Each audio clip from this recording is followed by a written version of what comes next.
اجازت صرف دیہات والوں کو تھی۔ اسی طرح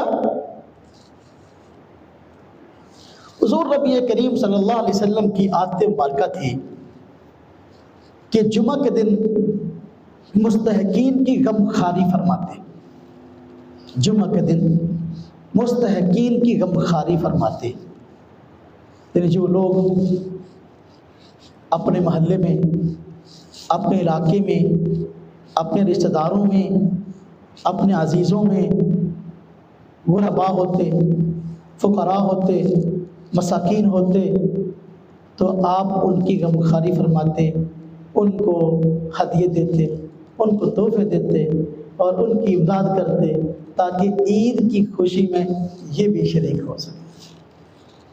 یہاں تک روایت میں آتا ہے کہ ایک دن ایسا ہوا کہ حضور نبی کریم صلی اللہ علیہ وسلم عید کی نماز پڑھنے کے لیے تشریف لا رہے تھے، تو آپ نے دیکھا کہ راستے میں ایک بچہ بیٹھا ہے اور اس نے کپڑے بھی میلے کچیلے پہنے ہوئے ہیں، حالت بھی بڑی پراگندہ ہے۔ تو آپ صلی اللہ علیہ وسلم نے اس کو سلام کیا اور پوچھا، بیٹا یہاں کیوں بیٹھے ہو؟ عید کا دن ہے تو آپ نہاتے، اچھے کپڑے پہنتے، عیدگاہ میں آتے۔ تو بچے نے کہا کہ حضور میرا تو کوئی بڑا ہے ہی نہیں، نہ میرا ابا ہے نہ میری امی ہے، میرا ابا امی ہوتے تو مجھے بھی نہلاتے، مجھے بھی جو ہے وہ اچھے کپڑے پہناتے، مجھے بھی عیدگاہ میں لے کے آتے۔ تو نبی کریم صلی اللہ علیہ وسلم پر دقت طاری ہو گئی، تو آپ نے اس بچے کو اٹھایا، گھر لے گئے۔ صحابہ کرام عید کی نماز کے انتظار میں تھے، ہاں جی، اب حضور اس بچے کو اٹھا کے گھر لے گئے اور اماں محترمہ اماں عائشہ صدیقہ رضی اللہ تعالیٰ عنہ سے فرمایا کہ عائشہ کہ جو ہے اس بچے کو نہلاؤ اور اس کے کپڑوں کا انتظام کرو۔ تو اور اس بچے کو فرمایا کیا تو اس بات سے راضی نہیں کہ محمد تمہارے باپ اور عائشہ تمہاری ماں ہو جائے؟ کہ اس بات سے راضی نہیں؟ بچے نے کہا مجھے اور کیا چاہیے۔ تو ان کو نہلایا گیا، کپڑے پہنائے گئے، تو حضور نبی کریم صلی اللہ علیہ وسلم اس بچے کو عیدگاہ کی طرف لے کے آنے لگے۔ اب آپ نے پوچھا کہ جب تمہارا باپ زندہ تھا تو تمہیں عید کے دن کیسے عیدگاہ میں لے کے آتا تھا؟ تو آپ نے اس بچے نے عرض کیا کہ حضور میرا ابا جو ہے نا مجھے کندھے پہ اٹھا کے عیدگاہ میں لے کے آتا تھا۔ تو حضور نے اس کو کندھے پہ اٹھا لیا اور کندھے پہ اٹھا کے عیدگاہ میں لے کے آئے۔ یہ ہے دوسروں کی غم خواری، یہ ہے دوسروں کے دکھ اور درد میں شریک ہونا۔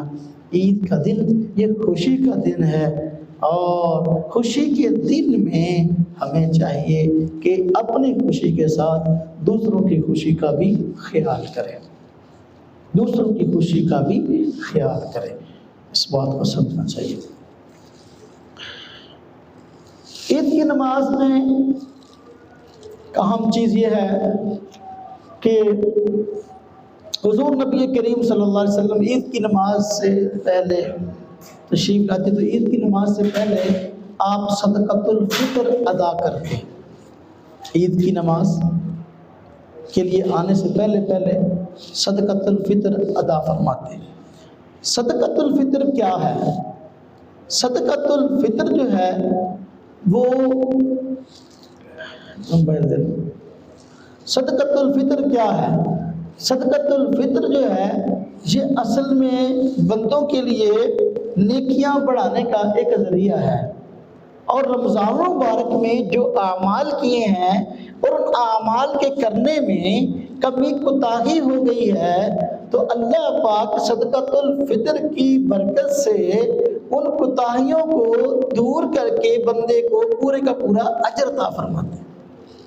جب کوئی بھی کام بندہ کرے نا تو کرنے وچ گھاٹا واਧਾ ہو جائے تو پھر بندہ کہندا بھی یار ہونے دی کداں ਇਹਦਾ ਜਿਹੜਾ ਵਾ ਸਹੀ ਫਾਇਦਾ ਕਿੱਦਾਂ ਮਿਲ ਜਾਊਗਾ، ਹੁਣ ਘਾਟਾ ਵਾਧਾ ਹੋ ਗਿਆ ਨਾ।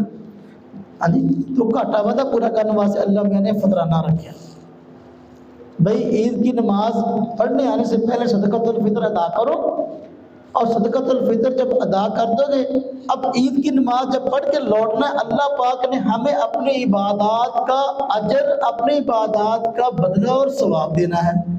تو جب عید کی نماز پڑھ کے جائیں گے، اس پاک میں آتا ہے نا، تو اللہ پاک فرشتوں کو گواہ بنا کر کہتے ہیں کہ بھائی تم گواہ رہو، میں نے اپنے ان بندوں کی بخشش کر دی۔ تو بندے جب عیدگاہ سے واپس لوٹتے ہیں تو اس طرح واپس لوٹتے ہیں کہ گویا کہ ان کی ماں نے آج ان کو پیدا کیا۔ جو ایک دن کا بچہ ہوتا ہے اس کے نامہ اعمال میں کوئی گناہ ہوتا ہے نہیں، تو اللہ پاک اس طرح اپنے بندوں کو معاف فرما دیتے ہیں۔ یہ جو اجر ہے، اس اجر کو پورے کا پورے کو ہم نے لینا ہے، تو صدقۃ الفطر اس اجر کو لینے کا ذریعہ ہے کہ ہم نے رمضان مبارک کے مہینے میں روزہ رکھا، ہم نے رمضان مبارک کے مہینہ میں جو ہے وہ روزہ رکھا، لیکن روزے کی حالت میں وہ کام ہو گئے جو روزے کی روح کے خلاف تھے، روزے کی ادب کے خلاف تھے۔ ہم نے اور عبادات کی، لیکن اس میں بھی اللہ کی شان جس طرح اللہ کا مطالبہ تھا ایسے عبادت نہ ہو سکی، تو اب ان جو کوتاہیاں رہی، ان کوتاہیوں کی تلافی صدقۃ الفطر سے ہوئی۔ اس طرح یہ فرمایا گیا عید کی نماز پڑھنے سے پہلے صدقۃ الفطر دے دو۔ عید کی نماز سے پہلے مطلب یہی ہے کہ عید کے بعد اللہ پاک نے اجر سے نوازنا ہے، تو لہذا جو صدقۃ دے دے گا عید کی نماز سے پہلے تو اللہ پاک کی طرف سے گویا کہ اس کے لیے پورے اجر کا ایک سلسلہ بن جائے گا۔ یہ صدقۃ الفطر، صدقۃ الفطر اس کو فطرانہ کہہ دیتے ہیں ہم، اس کو فطرہ بھی کہہ دیتے ہیں۔ تو ہے یہ صدقہ، یہ گھر کا سربراہ اپنی طرف سے اور اپنے اہل و عیال کی طرف سے جن کی کفالت اس کے ذمہ ہے یہ بندہ ادا کرے گا۔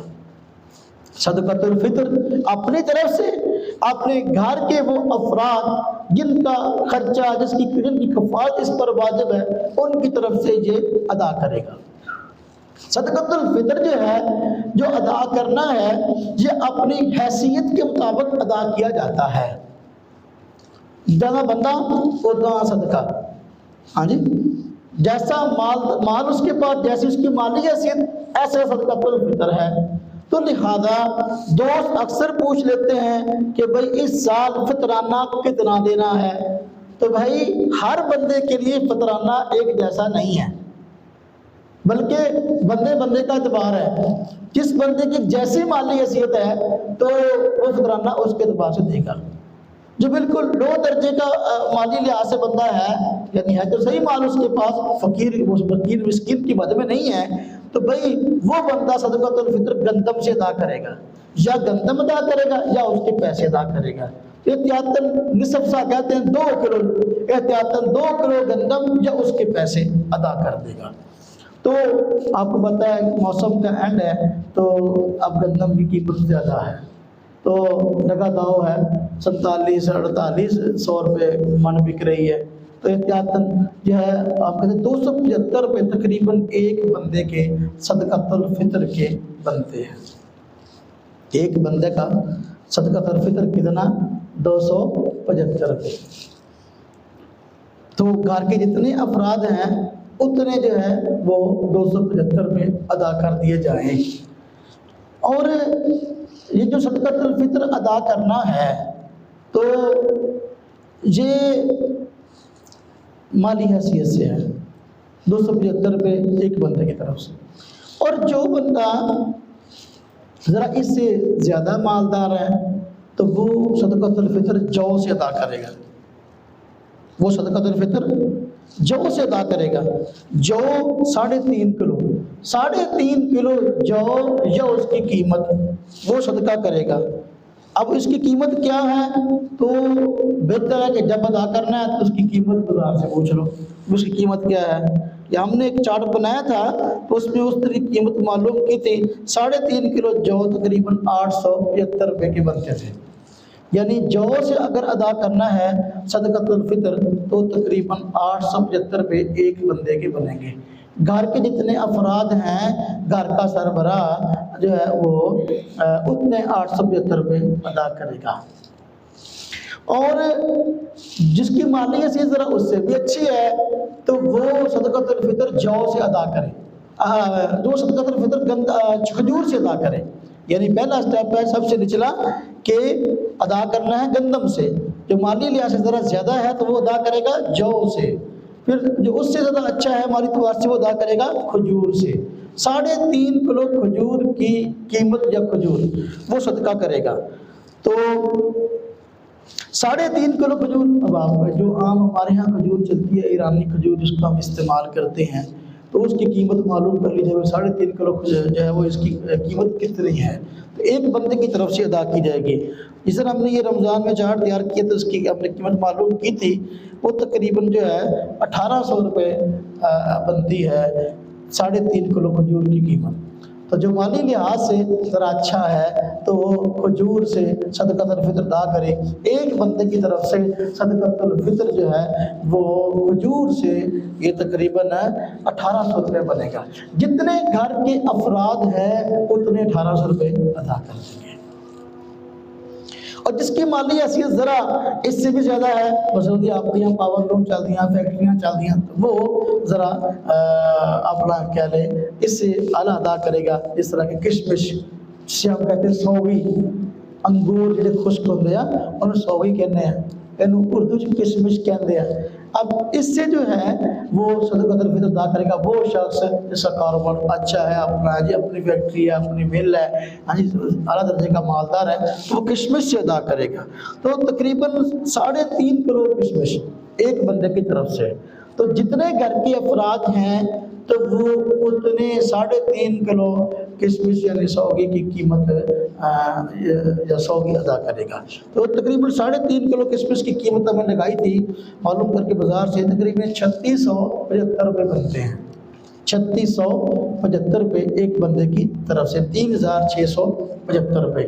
تو جو مالی لحاظ سے اعلیٰ ہے، اس کا اپنا اچھا کاروبار ہے، تو وہ کشمش سے ادا کرے۔ تو 3675 روپے ایک بندے کی طرف سے ہیں، جتنے گھر کے افراد ہیں اتنے 3675 روپے صدقۃ الفطر کے طور پر ادا کیے جائیں گے۔ یہ بات سمجھے ذرا کہ میں نے عرض کیا کہ ہر بندے کا صدقۃ الفطر ایک جیسا نہیں ہے، بلکہ دیکھا جائے گا مالی لحاظ سے بندہ کیسا ہے، تو اس میں کنجوسی نہ کرے۔ جو بندہ ہاں جی ہے مالی لحاظ سے زیادہ، تو لیکن وہ کہے گا نہیں میں تو گندم سے ادا کروں گا، تو پھر اجر ثواب بھی اتنا ہی ملنا ہے۔ یہ تو بندے کا معاملہ ہے، دیانتدار وہ کتنا کا مالدار ہے، وہ صدقۃ الفطر اس انداز سے ادا کرے گا، اجر اور ثواب اس لحاظ سے ملے گا۔ میں نے عرض کیا کہ رمضان میں کی ہوئی عبادات میں کوتاہی کی تلافی اس سے ہوگی، تو لہذا بندہ دیکھے کہ بھی کچھ زیادہ ادا ہو جائے، کم ادا نہ ہو، تاکہ اجر اور ثواب پورے کا پورا ملنے والا بن جائے۔ صدقۃ الفطر کے جو معاملات ہیں اس میں یہ بھی سمجھیں کہ صدقۃ الفطر بعض لوگ باہر کے ہوتے ہیں، ملک سے باہر ہیں، ہاں جی، تو ان کا صدقۃ الفطر جس ملک میں گئے ہیں اس کے اعتبار سے ہے، اس کی آمدنی کے اعتبار سے ہے۔ جو بندہ جس ملک میں رہتا ہے وہاں کے اعتبار سے صدقۃ الفطر ادا کرے گا۔ اگر ایک بندہ بیرون ملک میں کام کے لیے گیا ہے تو وہ جہاں جس ملک میں کام کرتا ہے تو اس ملک کی آمدنی کے سچ کو اس کی آمدنی اس ملک کے لحاظ سے ہے، لہذا وہ اپنا اور اپنے جو اس کے متحد اہل و عیال ہے ان کا صدقۃ الفطر جو ہے وہ باہر کی آمدنی کے اعتبار سے دے گا۔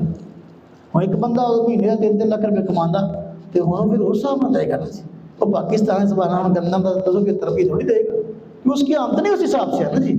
تو لہذا اس چیز کا ضرور خیال رکھنا کہ جو لوگ باہر گئے ہیں، باہر کام کرتے ہیں، ان کا صدقۃ الفطر باہر کے اعتبار سے ہے، ہاں جی، چونکہ ان کی آمدنی اس اعتبار سے ہے، اپنا اور اپنے اہل عیال کا صدقۃ الفطر، نابالغ بچے ہیں ان کا صدقۃ الفطر جو ہے وہ باہر کے اعتبار سے دے گا۔ اور اس میں ہم تفصیل لکھی تھی کہ باہر کے اعتبار سے جو ہے نا وہ کتنا بنتا ہے، جس طرح کہ مثلا سعودیہ ہے، قطر ہے، دبئی ہے، ان کی کرنسی تقریباً جو ہے وہ آپس میں حیثیت کے اعتبار سے ملتی جلتی ہے، تقریباً یہ 15 سے 25 ریال ادا کریں گے، ہاں جی، سعودیہ قطری ریال ہے یا سعودی ریال ہے، 15 سے 25 ریال ایک بندے کے، ہاں جی، کم از کم، یہ کم از کم جیسے ہمارے کم از کم گندم ہے نا، اس طرح کم از کم وہاں 15 سے 25 ریال ہے، ہاں جی۔ اور یہ دبئی وغیرہ میں، یو اے ای میں جو ہے وہ درہم چلتے ہیں، تو وہ تقریباً 20 سے 30 درہم تقریباً ہو جائیں، یہ بہتر ہے، 20 سے 30 درہم. اور انگلینڈ وغیرہ میں جو ہے وہ تقریباً 3.5 سے 5 پاؤنڈ تک ایک بندے کی طرف سے ادا کیے جائیں گے. اس طرح جو عمان ہے اس میں تقریباً 1.5 جو ہے وہ عمانی ریال سے 2 ریال تک ادا کیے جائیں گے کیونکہ ان کی قیمت زیادہ ہے. اور بحرین اور کویت والے تقریباً 1.5 سے 2 دینار ادا کریں گے، وہاں دینار چلتا ہے. تو لہذا اس بات کو سمجھنا ضروری ہے کہ کس بندے نے فطرانہ کس اعتبار سے دینا ہے. تو جو باہر کے بندے ہیں ان کی ترتیب الگ ہے. ایک بات اور اس میں سمجھنے کی ہے کہ ایک بندہ باہر کام کرتا ہے، اس کے بچے یہاں ہیں، تو کیا یا ویسے ہی فیملی بھی باہر ہے تو وہ فطرانہ اگر پاکستان بھیجتا ہے تو پھر کیسے بھیجے گا؟ یعنی کس اعتبار سے بھیجے گا؟ چونکہ اس پہ صدقۃ الفطر واجب ہے باہر کے اعتبار سے. سعودیہ میں ہے تو سعودی کے اعتبار سے. تو وہ اگر پاکستان میں کہیں کسی کے لیے بھیجتا ہے تو وہ سعودی اعتبار سے ہی صدقہ فطر نکالے گا، چاہے وہاں سعودیہ میں کسی کو دے چاہے پاکستان میں کسی کو بھیج دے تو ادا کرے گا سعودی کے اعتبار سے ہی. یہ مطلب نہیں پاکستان بھیجنا ہے تو پھر پاکستان کے اعتبار سے ادا کرے گا، ایسا نہیں ہے. تو یہ صدقۃ الفطر عید کی نماز کے ادا کرنے سے پہلے جو ہے یہ ادا کرنا واجب ہوتا ہے. کوئی بندہ رمضان المبارک کے شروع ہوتے ہی فطرانہ ادا کر دے اس کا بھی ادا ہو جائے گا، درمیان رمضان میں ادا کر دے اس کا بھی ادا ہو جائے گا. یعنی عید کی نماز کے پڑھنے آنے سے پہلے یہ دینا واجب ہو جاتا ہے. اب اس سے تاخیر نہیں کرنی چاہیے. تاخیر کا مطلب یہ نہیں کہ ایک بندہ ہے اس نے صدقۃ الفطر ادا نہیں کیا تو اب اس کو معاف ہو گیا. معاف نہیں ہے، اب وہ ادا تو کرے گا عید کی نماز پڑھنے کے بعد، لیکن لیٹ کرنے کی وجہ گناہ گار ہوگا. یہ مطلب ہے. اللہ نے کہا کہ عید کی نماز پڑھنے آنے سے پہلے فطرانہ ادا کرنا ضروری ہے. کہ کوئی بندہ نہیں ادا کر سکا تو پھر اب معاف نہیں ہو گیا، ذمہ میں واجب ہے، لیکن وہ ادا کرے گا عید کی نماز پڑھنے کے بعد. واجب رہے گا، جتنی جلدی ادا کر دے اتنی جلدی اس کے لیے بہتر ہے. یہ مسئلہ ہے کہ صدقۃ الفطر جو ہے یہ کس کو دینا ہے؟ صدقۃ الفطر کس کو دینا ہے؟ تو بھئی جس بندے پہ زکوٰۃ لگتی ہے ہاں جی اسی بندے پہ فطرانہ لگتا ہے. جو بندہ زکوٰۃ کا مستحق ہے وہ بندہ فطرانے کا مستحق ہے. وہ کون ہے؟ فقیر، مسکین. فقیر کہتے ہیں اس شخص کو کہ جو شخص ایسا ہے کہ مال اس کے پاس کچھ نہ کچھ تو ہے لیکن اس کے گھر کی بنیادی ضرورتوں کے لیے کافی نہیں ہے. ہاں جی اسے کہتے ہیں فقیر. جس کے پاس کچھ نہ کچھ پیسے ہیں لیکن اپنے گھر کا خرچہ آٹا پانی چلانا واسطے تو کافی نہیں، ان کے اندر فقیر، اس کو دیں گے. مسکین کہتے ہیں اس کو جس کے پاس ایک وقت کا بھی کھانے کے پیسے نہیں ہیں، اسے کہتے ہیں مسکین. یعنی یہ غربت میں سب سے نیچا درجہ، یہ سب سے زیادہ مستحق ہے. اس کو دینے میں ترجیح دینی چاہیے. مسکین، مسکین کو دے. ہاں جی مستحق کو ڈھونڈ کر دیں. ہاں جی مسافر ایسا آدمی کہ جو کہیں سفر کر کے ہمارے علاقے میں آیا لیکن یہاں جو ہے اس کے پاس خرچہ ختم ہو گیا، اب اس کے پاس پیسے منگوانے کا کوئی رستہ نہیں، تو اب صدقۃ الفطر وہ لے لے تو وہ لے سکتا ہے.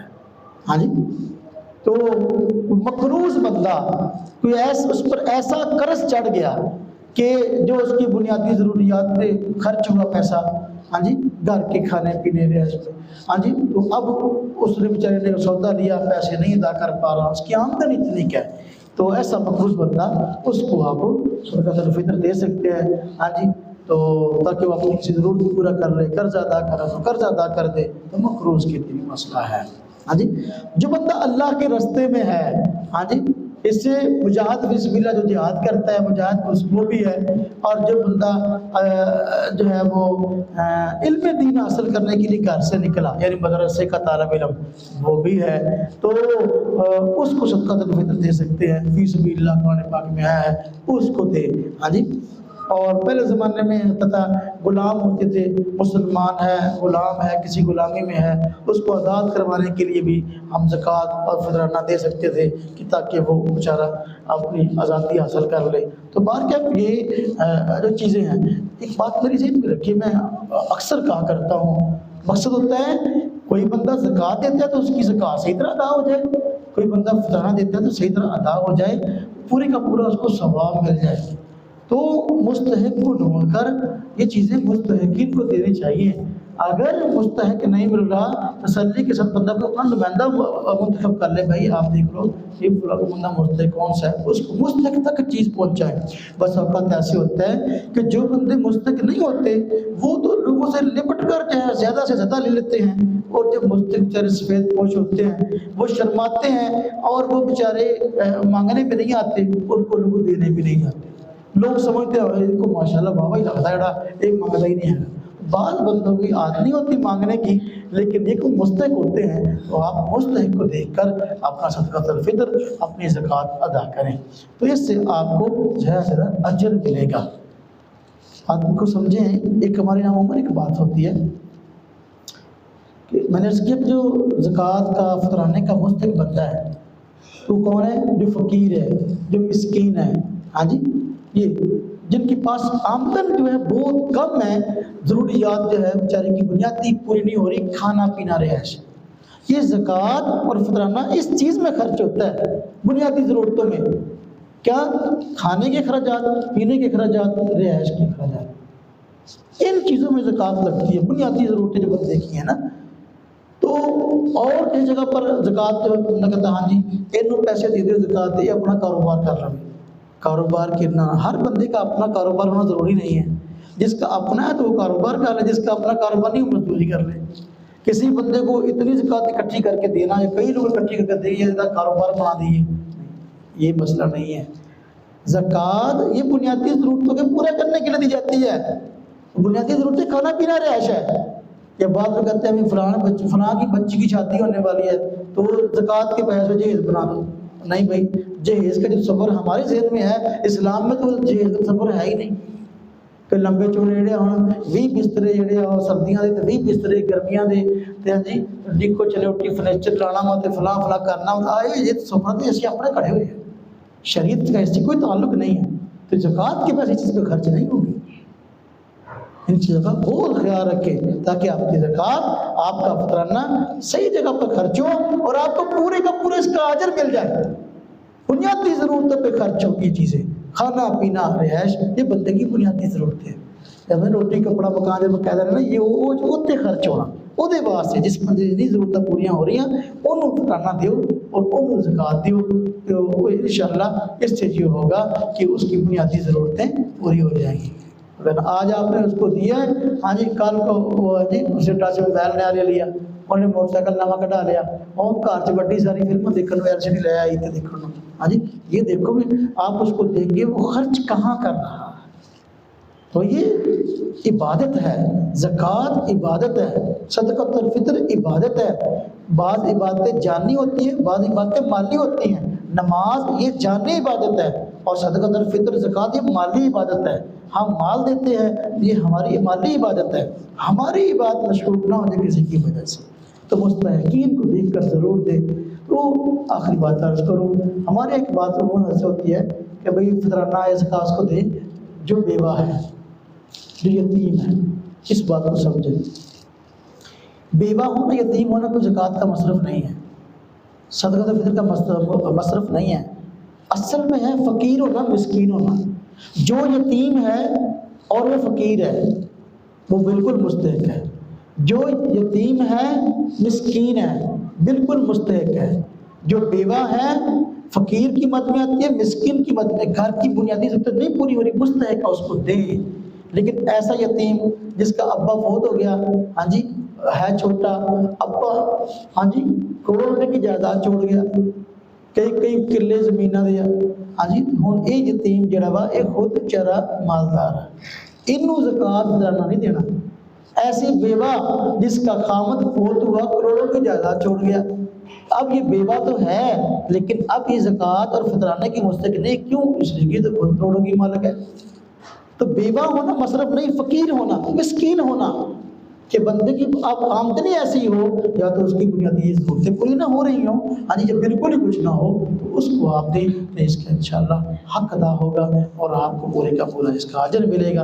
اللہ تبارک و تعالیٰ ہم سب کو جو ہے وہ رمضان مبارک میں زیادہ سے زیادہ عبادات کی توفیق عطا فرمائے۔ وآخر دعوانا الحمدللہ۔ قلم چلتا عقیدے